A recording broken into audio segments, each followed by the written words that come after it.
He ruled the underworld with silence and steel. She disappeared 5 years ago without a word. Now she's back, with 3 reasons he never knew existed.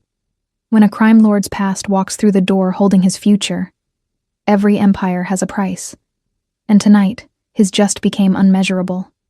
This is the story of the man who had everything, until he realized what he'd lost.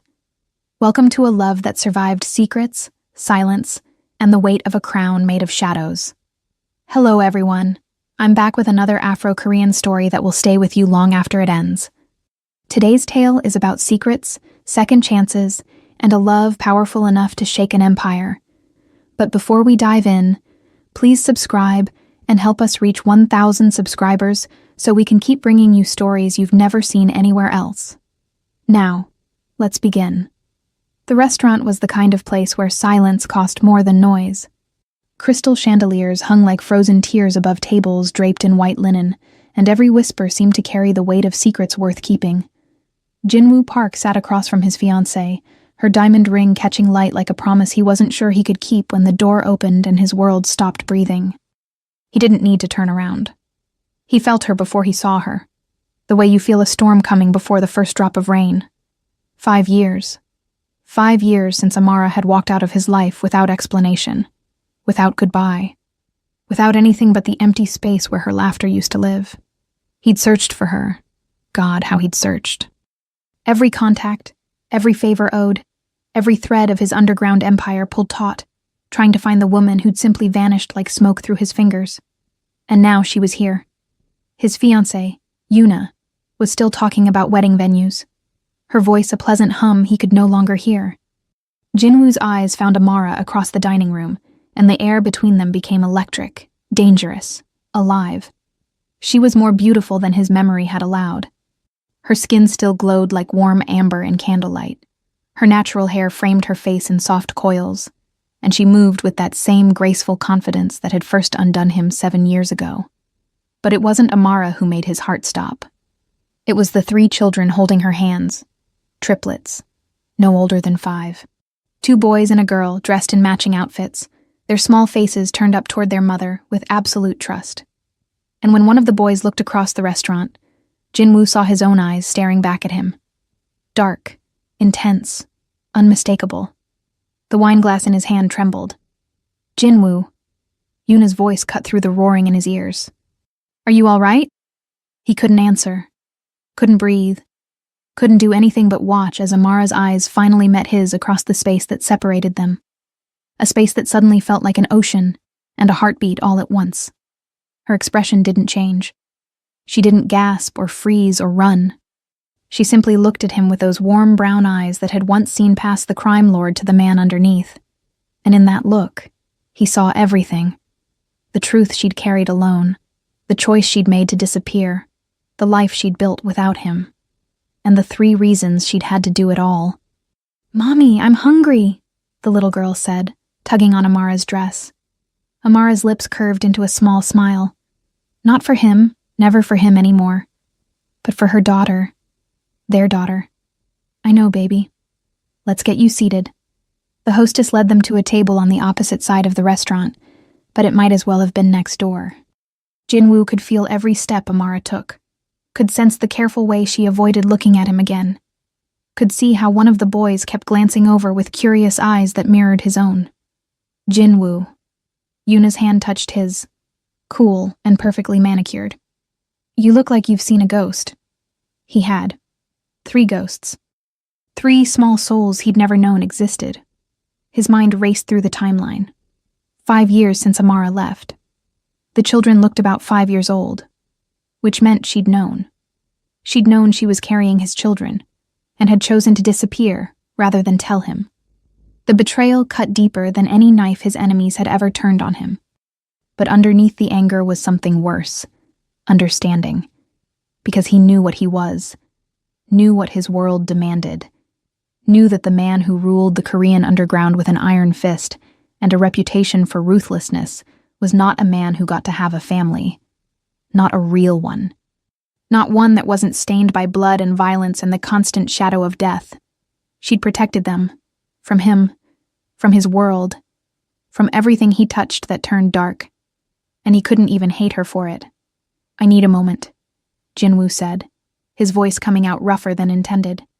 He stood, his tall frame drawing immediate attention from the bodyguards stationed discreetly around the restaurant, his men, always watching, always ready.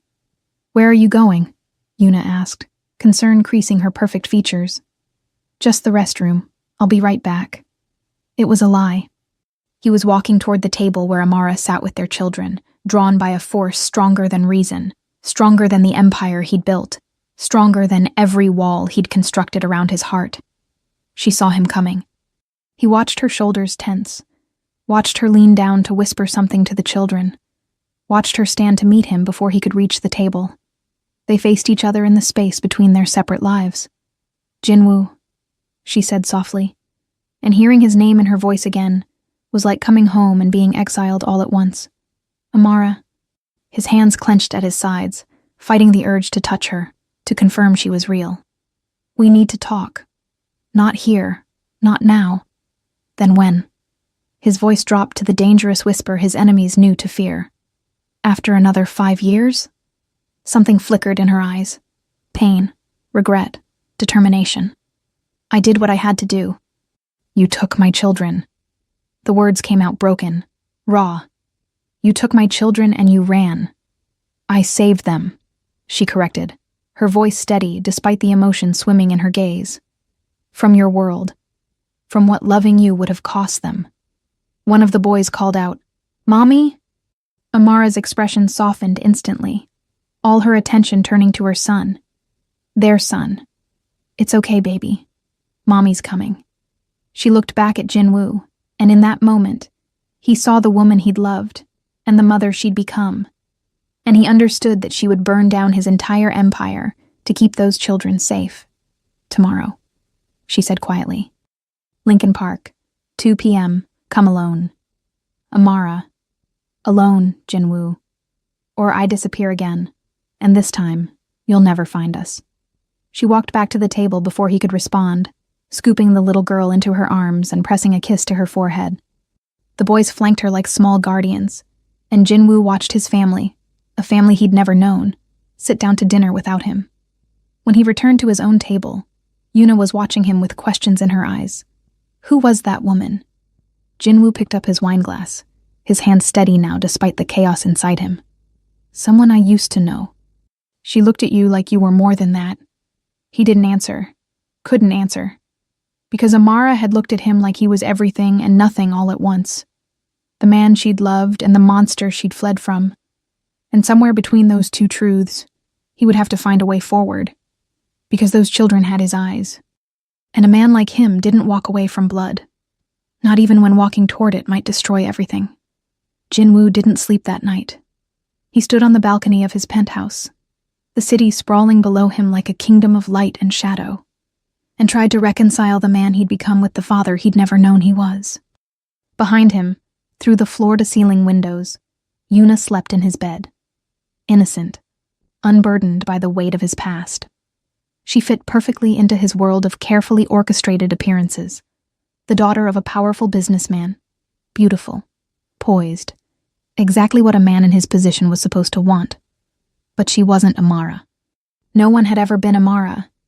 He'd met her 7 years ago at a charity gala he'd attended to maintain appearances, the respectable businessman facade that hid the empire of fear beneath. She'd been serving champagne, a college student working her way through graduate school, and when she'd smiled at him, something in his chest had cracked open. She hadn't known who he was, what he was. She'd just seen a man in an expensive suit who looked lonely despite being surrounded by people. "You look like you'd rather be anywhere else," she'd said, her voice warm with amusement. "Is it that obvious?" Only to someone who feels the same way.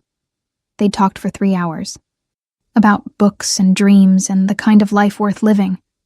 She'd made him laugh. Actually laugh. Not the cold smile he wore like armor. And when the night ended, he'd known he was in trouble. Because men like him didn't get to fall in love. But he'd fallen anyway. For 2 years, they'd built something beautiful in the spaces between his darkness. She'd never asked too many questions about his business, and he'd never volunteered the truth.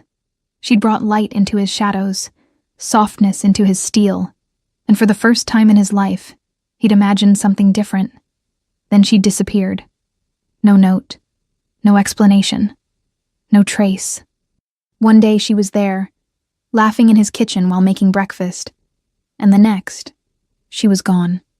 Her apartment emptied, her phone disconnected, every connection severed like she'd never existed.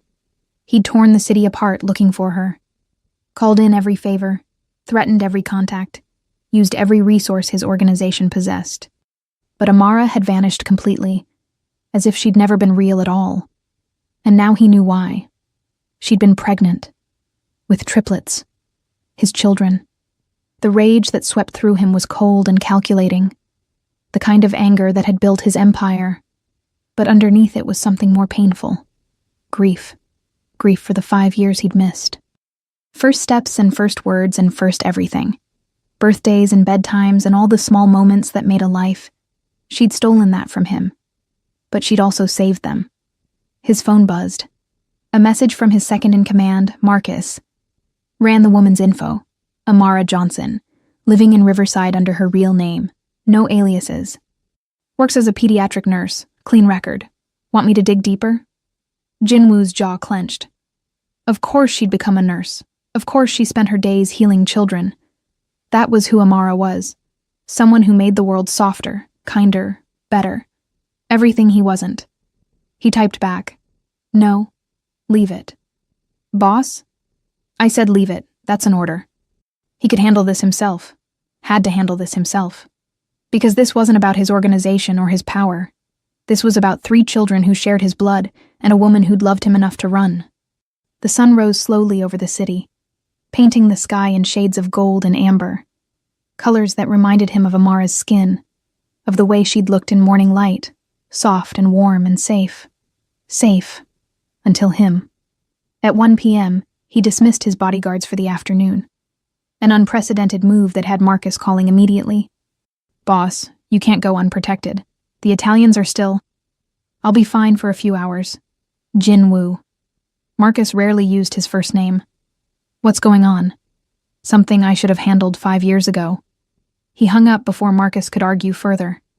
Lincoln Park at 2 p.m. was exactly the kind of neutral ground Amara would choose. Public enough to be safe, open enough to see threats coming, family-friendly enough to feel normal. When Jinwoo arrived, 15 minutes early because old habits died hard, he spotted her immediately. She sat on a bench near the playground, watching the triplets play. The 2 boys raced each other down the slide, while the little girl attempted the monkey bars with fierce determination. Amara's entire being was focused on them, her love visible in every watchful glance, every encouraging smile. This was the life she'd chosen, the life she'd built without him, and it was beautiful. He approached slowly, giving her time to see him coming. When she looked up, her expression was carefully neutral, but he saw the tension in her shoulders, the protective instinct that made her shift slightly toward her children. Thank you for coming, she said as he sat down, not too close, leaving space between them like a buffer zone. Did you think I wouldn't? I thought you might bring an army. I came alone, like you asked. Her eyes searched his face, looking for something, truth, maybe, or danger, or the man she used to know beneath the monster he'd become. They don't know who you are, what you are. I'd like to keep it that way. And how long did you plan to keep it that way? Forever? If I could. Her voice was steady, but he heard the tremor underneath. Jinwoo, they're happy. They're safe. They have a normal life. Without their father. With a father who can't be part of their world without destroying it. The words hit like bullets. Clean, precise. Devastating. You didn't give me a choice, he said quietly. I gave them a choice. Between a father who rules through fear and a childhood without shadows.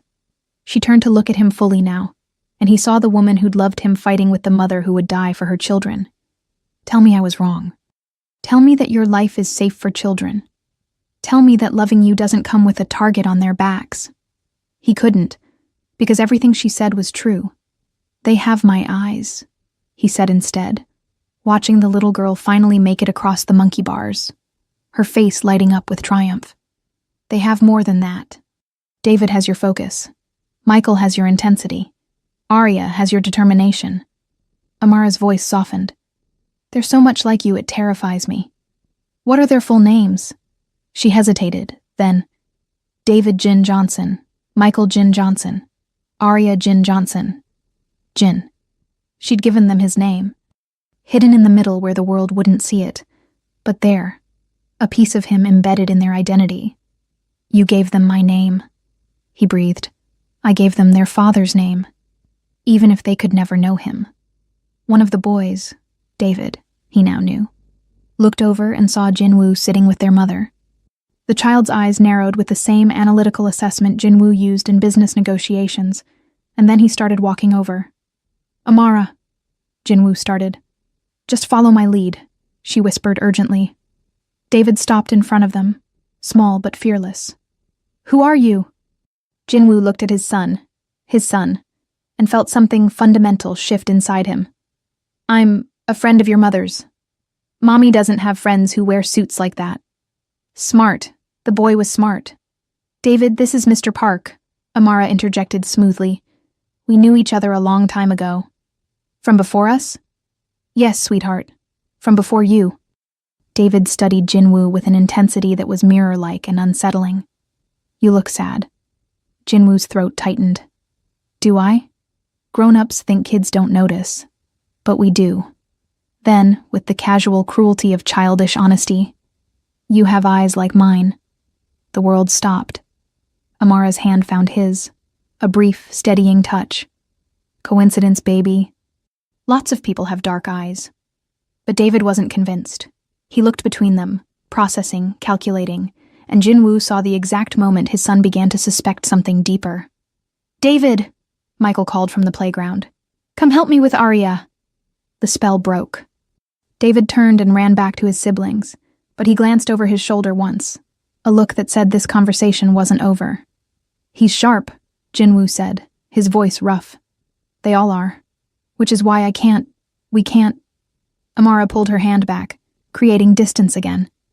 Jinwoo, I don't know what you want from this, but they can't be part of your world. They're already part of my world. They're my blood. Blood isn't enough when it's covered in darkness. He turned to face her fully. What if I walked away? From all of it? You can't. Men like you don't walk away. The Empire doesn't let you go, you know that. She was right. He'd seen too much, done too much, knew too much. The organization would never let him simply leave. He was too valuable, too dangerous, too deeply embedded. Retirement in his world came with a bullet or a prison cell. Then what do you want from me? He asked. To pretend I never saw them? To act like I don't know I have children? I want you to let them be children. To grow up without looking over their shoulders, without bodyguards and bulletproof cars, without nightmares about what their father does in the dark. And what about what I want? Her eyes glistened. What you want stopped mattering the moment you chose that life. The moment you chose power over everything else. I never chose it over you. But you chose it. And you can't unchose it, Jinwoo.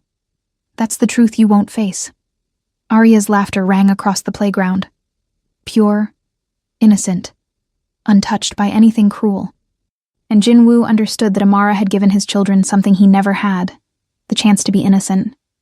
I want to know them, he said finally. Jinwoo, not as their father, not yet, maybe not ever, but I want to know them. Let me do that. Please. She studied him for a long moment, war playing out across her features. Then, 1 day a week, supervised. The moment I think it's dangerous, we're gone again. Done. And Yuna? His fiancée's name hung between them like an accusation. What about her? Does she know?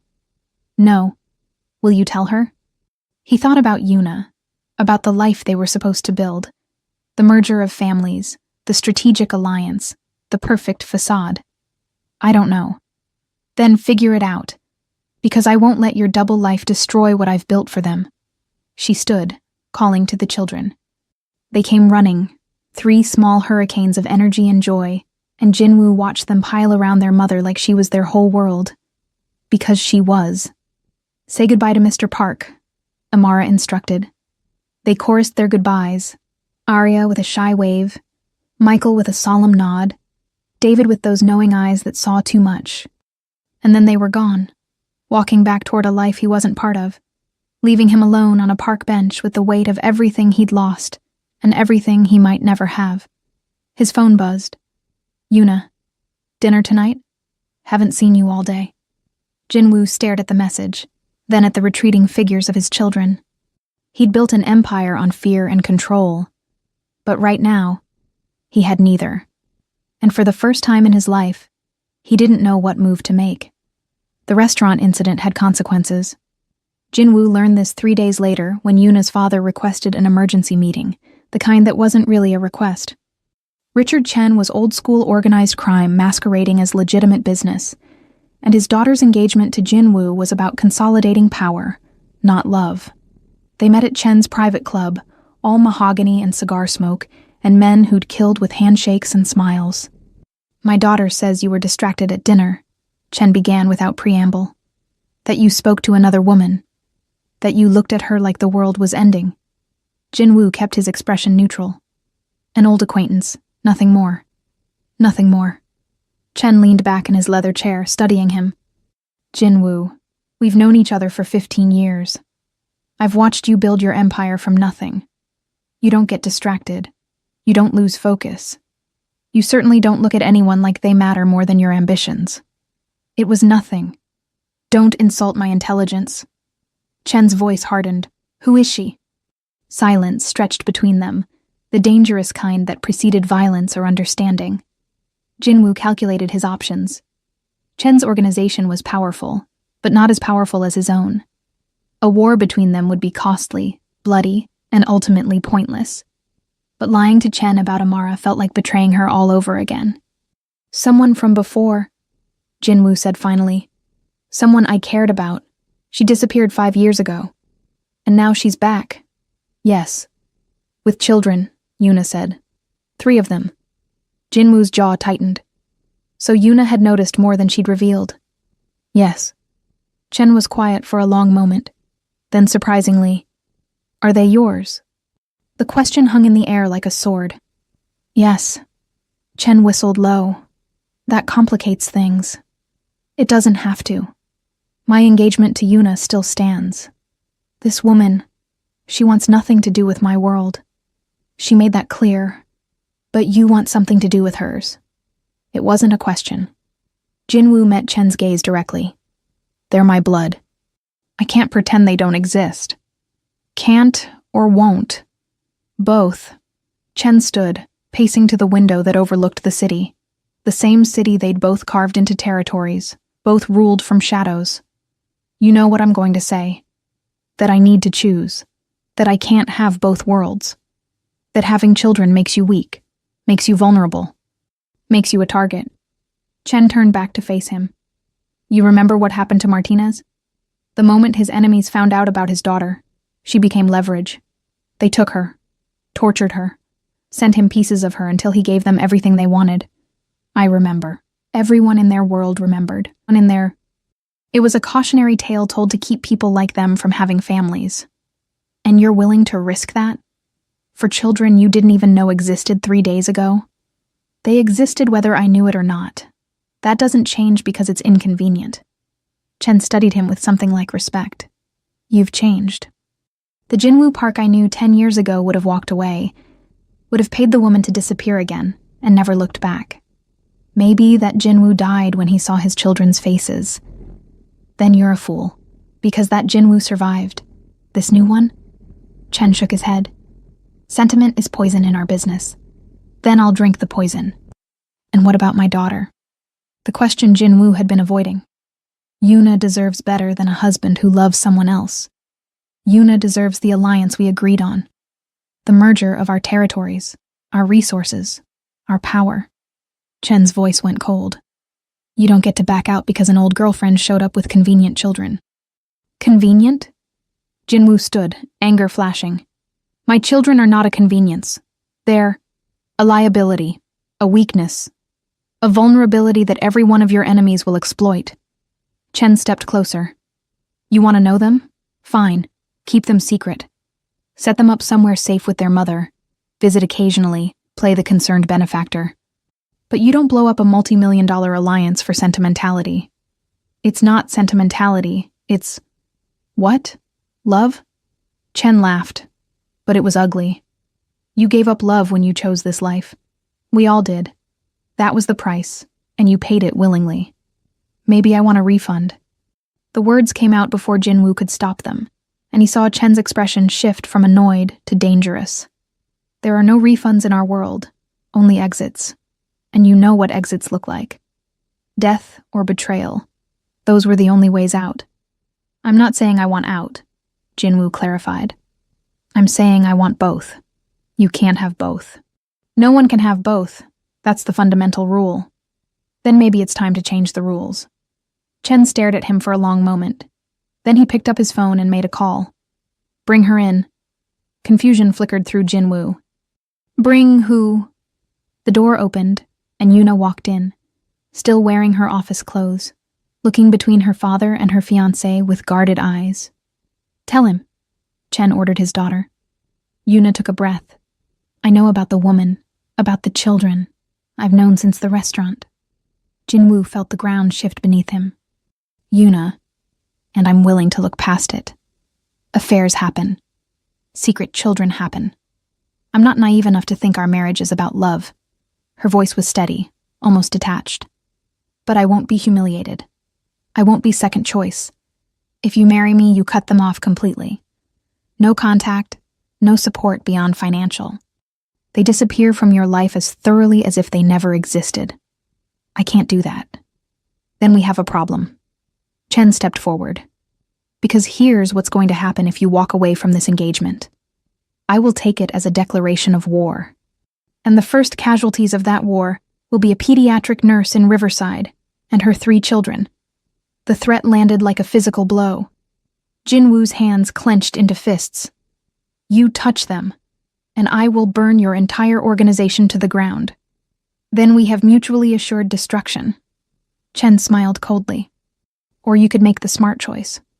Marry my daughter. Maintain the alliance. Keep your ex-girlfriend and her children alive by staying away from them. It was a trap with walls made of love and lined with razors. Either choice would destroy something, his family or his empire, Amara or his power, the children he'd just found, or everything he'd built. You're asking me to choose, Jinwoo said slowly. I'm telling you what the choice is.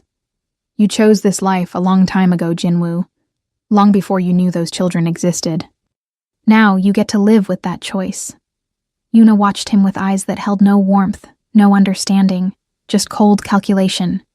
She was her father's daughter, pragmatic, strategic, untouched by anything resembling sentiment.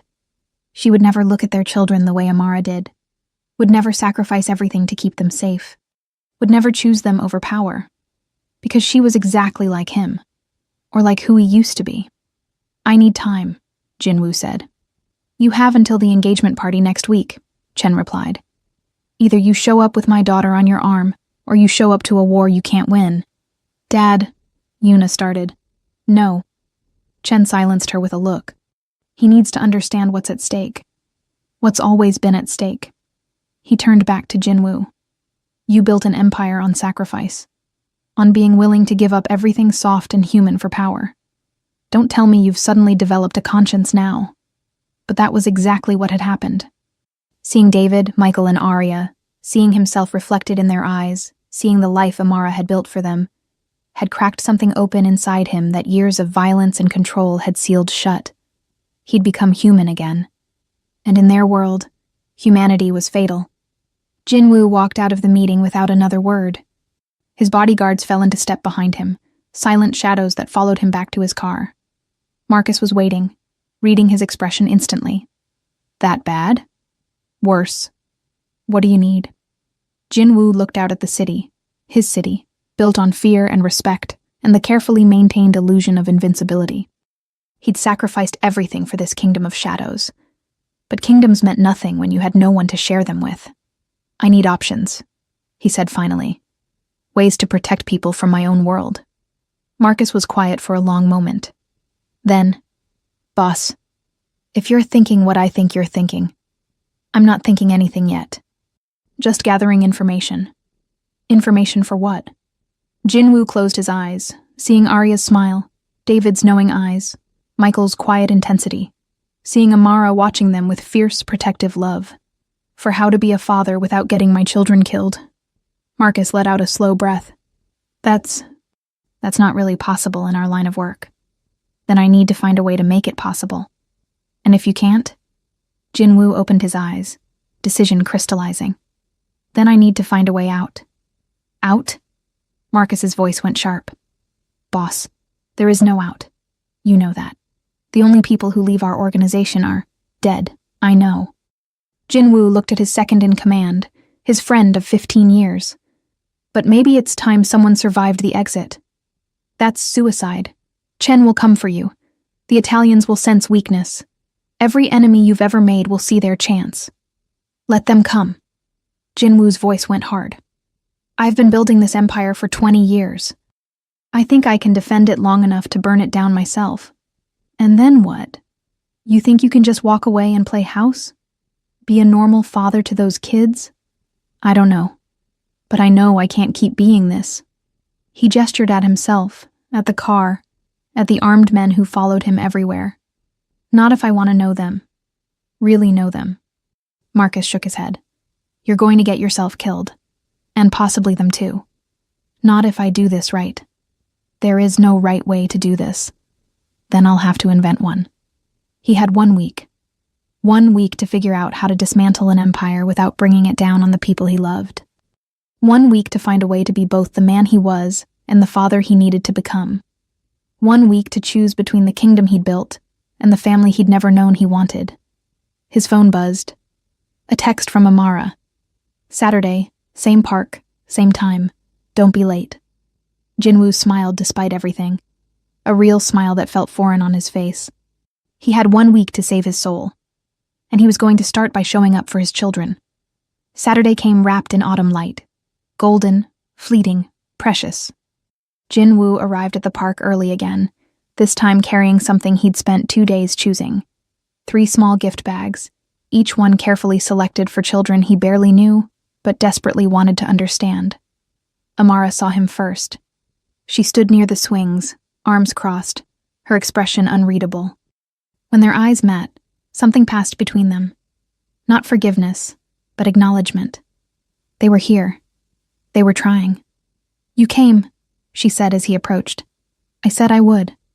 You've said a lot of things over the years. The barb landed softly, but it still cut. I know. But I'm here now. That has to count for something. Before she could respond, 3 small bodies came racing over. David reached him first, stopping just short, assessing. Michael followed, quieter, watching. Arya hung back with her mother, suddenly shy. You're the man from before, David announced. The one with sad eyes. I am. Are you still sad? Jinwoo crouched down to their level, something that felt both natural and terrifying. A little less today. Why? Because I get to see you. David considered this with that too old wisdom. Mommy says you're her friend from a long time ago. That's right. But friends don't usually make people look the way Mommy looked when she saw you. Like she was happy and scared at the same time. Jinwoo's eyes found Amara's. She was looking away, her jaw tight. But he saw the truth in her posture. She was happy and scared, just like him. Sometimes grown-up friendships are complicated, Amara interjected gently. Everything grown up is complicated, Michael said quietly, his first words, and they carried unexpected weight. Jinwoo smiled. You're right about that. He held up the gift bags. I brought you something. Is that okay? Amara hesitated, then nodded. The children descended with the particular excitement of 5-year-olds who'd been promised presents. David got a science kit. Jinwoo had remembered Amara saying he had focus, had guessed curiosity. Michael received a sketchbook and expensive colored pencils. Something in his quiet observation suggested an artist's soul. Arya got a children's book about brave princesses, illustrated beautifully. These are perfect, Amara breathed, surprise evident in her voice. How did you... I paid attention to what you said about them, to what I saw. For a moment, the walls between them lowered. She looked at him like she used to, like he was a man who could be good, not just a man who chose to be dangerous. "Thank you," she said softly. The children scattered to explore their gifts, and Jinwoo found himself standing beside Amara in comfortable silence. He wanted to ask her everything. 5 years of questions, 5 years of missing her. But instead he just watched his children be children. "They're incredible," he said finally. "They are. They're everything good I could give them. You did this alone. I had to. I know. I understand why now. I hate it, but I understand it." She looked at him then, really looked at him. "Jinwoo, what are you doing? Why are you here?" "Learning how to be human again. You can't be human in your world. You know that. Maybe I need a different world." Her eyes widened. "Don't say things you don't mean. Don't give us hope if you're just going to disappear again into your empire." "I'm not disappearing. Not this time." "You say that now. But when your world demands you choose, I'm choosing them. I'm choosing you. I'm choosing this." He gestured at the park, at their children laughing and playing, at the life she'd built. "Whatever it takes. It takes everything, Jinwoo. It takes walking away from power, from control, from everything you are. Then maybe everything I am needs to change." Arya ran over, tugging on his sleeve with small, fearless hands. "Mr. Park, will you push me on the swing?" He looked down at his daughter, and felt his heart crack open completely. "I'd love to." As he pushed Arya higher and higher, her delighted squeals filling the air, he caught Amara watching him with tears in her eyes.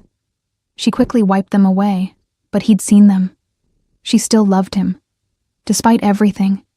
Despite the 5 years, and the pain, and the impossible situation.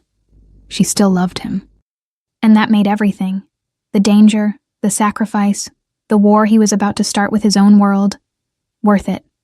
Because love was supposed to be worth dying for. He'd just never believed it until now. The engagement party was a declaration of war dressed in champagne and silk. Jinwoo stood in his penthouse, adjusting his tie in the mirror, and saw a ghost staring back. This man in the expensive suit, this crime lord with blood on his hands and power in his veins. He didn't recognize him anymore. 3 visits to the park. 3 afternoons watching his children play, learning their laughs, memorizing their smiles. 3 chances to see Amara slowly soften toward him, to feel the possibility of something he'd thought was dead.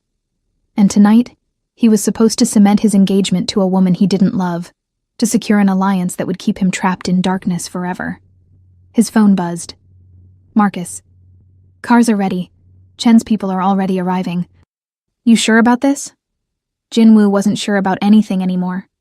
But he typed back, "On my way." The venue was spectacular, a historic mansion overlooking the city, filled with everyone who mattered in their world. Legitimate businessmen who weren't legitimate. Politicians who'd been bought years ago. Families whose money came from blood, and always would. Yuna stood at the center of it all, beautiful and cold in a white dress that looked like a wedding gown. When she saw Jinwoo, she smiled, but it was her father's smile. Calculating. Victorious. "There's my fiancé," she said, taking his arm possessively. "I was beginning to think you'd gotten cold feet. Just late. You're never late. Not for anything that matters." The implication hung between them. She mattered, and he'd been late anyway. Chen approached with several associates, all powerful men who'd built empires on other people's suffering. "Jinwoo, good to see you made the right choice." "Did I?" Chen's expression hardened. "Don't test me. Not tonight." The evening progressed in a blur of forced congratulations and strategic conversations. Jinwoo played his part perfectly. The devoted fiancé, the shrewd businessman, the powerful crime lord who had everything under control. But inside, he was screaming. At 10 p.m., he stepped onto the balcony for air. The city sprawled below. His kingdom, his prison, his past. Somewhere out there, Amara was putting their children to bed, reading them stories, kissing their foreheads, living a life he'd never be part of if he stayed on this path. Beautiful, isn't it? Yuna had followed him outside. All of this, everything will control together. Control isn't the same as living. For people like us, it's better. Living is messy. Control is clean. He turned to face her. Is that really what you want? A clean, controlled marriage with no mess, no feeling, no real connection? I want power. I want security. I want to know that every decision is strategic. She stepped closer. What I don't want is to be humiliated by a husband who's in love with someone else. Then why are you here? Why go through with this? Because my father's right. Sentiment is poison, and I'm not weak enough to drink it. That's not strength, Yuna. That's just fear. And you're not afraid of what walking away will cost you. He was terrified. But for the first time, he was more afraid of staying than leaving. I'm sorry, he said quietly. You deserve someone who can give you what you want. But that's not me. Not anymore. Her eyes widened. You're really going to do this. You're going to throw everything away. I'm going to try to build something real, something that matters beyond power and control. They'll kill you. My father, the Italians, everyone you've ever crossed, they'll all come for you. Let them. And your children, your precious Amara, what happens to them when your enemies use them to destroy you? That was the question that haunted him. The impossible equation. How to protect his family while dismantling everything that made him powerful enough to protect them. I'll find a way. There is no way, Jinwoo. Don't you see? You lost the moment you fell in love with her. You lost the moment those children were born. Because now you have something to lose. And in our world, that's fatal. She was right. He knew she was right. But he also knew he couldn't spend the rest of his life hiding from love because he was afraid of loss. Tell your father I'm done. With the engagement, with the alliance, with all of it. He'll destroy you. He can try. Jinwoo walked back inside, past the shocked guests, past Chen's murderous glare, past the life he'd built over 20 years of sacrifice and blood. He walked out the door and didn't look back. In his car, Marcus was waiting. Where to, boss? Jinwoo gave him an address in Riverside. And Marcus, start preparing the contingencies. Everything we discussed. It's time. You're really doing this. I'm really doing this. Then you better pray your plan works. Because if it doesn't, we're all dead. Jinwoo smiled. A real smile. Maybe the first in years. Better to die trying to live than to live already dead. The drive to Riverside felt like crossing between worlds. From towers of glass and steel to modest neighborhoods with actual families. From power to possibility. When he knocked on Amara's door at midnight, she opened it in pajamas, confusion and worry on her face. Jinwoo? What? I broke off the engagement. I'm walking away from everything. And I need you to know that whatever happens next, I choose this. I choose you. I choose them. Her hand flew to her mouth, tears already forming. Are you insane? They'll come after us. I know. Which is why I need you to trust me. I have a plan. It's dangerous and complicated and might not work, but it's our only chance. Our chance at what? He took her hands, feeling the warmth of her skin against his. At being a family. A real one. Without the shadows. Jinwoo, you can't just... There's no way to... Let me try. Please. Let me try to be the man you needed me to be 5 years ago. She searched his face, looking for lies or false promises. But all she saw was truth. Okay, she whispered. Okay. He kissed her then, soft, desperate, full of 5 years of longing. And for just a moment, he believed they might actually survive this. The war came swift and brutal. Chen struck within days, burning Jinwoo's businesses, turning allies, spreading word that the mighty crime lord had fallen for a woman and her children. The attacks were surgical, meant to destroy everything. But Jinwoo had been ready. For months, he'd moved assets, secured loyalties, built his exit. With Marcus's help, he orchestrated the impossible, dismantling his empire before anyone else could. The FBI took the bait. Marcus reported from the safe house where Amara and the children hid. Chen's finished. And us? Immunity, protection, new lives. Marcus paused. It's really over, boss. 3 months later, Jinwoo Park ceased to exist. James Park taught high school in a quiet Oregon town. He walked his children to school without bodyguards, helped with homework instead of handling territory disputes, kissed his wife goodnight without checking for threats. "Daddy, read us a story?" Arya called one evening. "Daddy." The word still made his heart stop. He settled between his 3 children, their small bodies pressed against his, and began to read. Outside, his old world spun on without him. Chen would rebuild, others would rise. The shadows would always need rulers. But Jinwoo was free. That night, Amara found him on the porch, watching stars. "Do you miss it?" she asked. "The power?" He pulled her close. "I miss nothing, because I finally have everything." She smiled against his chest. "You built an empire on fear, and I traded it for this, for you, for them." He kissed her forehead. "Best deal I ever made."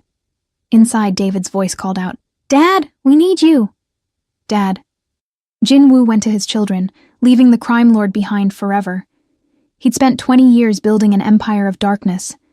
But this love, this family, this ordinary beautiful life, was the only empire worth having, the only one he'd ever truly rule. The end.